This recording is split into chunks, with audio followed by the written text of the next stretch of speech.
অজু করতে যাইয়া নাকি দুইছি নাকি দুই নেই,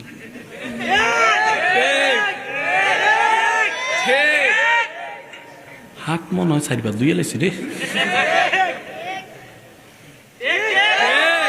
অজু ভাঙ্গার কোনো কারণই নেই, অজুটা করে বাইরে হইছেন, অজু ভাঙ্গার কারণ দেখা দিছে।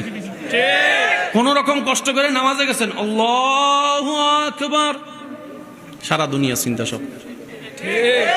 ভাই বলেন বলেন বলেন বলেন বলেন, এমনও হয় 2 রাকাত পড়ছি নাকি 1 রাকাত, নাকি বসছি না বসি নাই, তাহিয়াত পড়ছি না পড়ি নাই, হয় হয় হয়, বলেন বলেন, হয় হয়। যাদের এই সমস্যাগুলো হয় বা হয়েছে তাদেরকে আমার পক্ষ থেকে সালাম। ওয়ালাইকুম সালামও কইছে, মানে সালামের উত্তর দিছে আর কি আমার ভাই, জোরে বলেন। তাদেরকে আমার পক্ষ থেকে সালাম। কেন? এতদিন আপনারা এই বিষয়টা নিয়ে মন খারাপ করেছেন, কিন্তু মন খারাপ না, এটা খুশি হওয়ার বিষয়।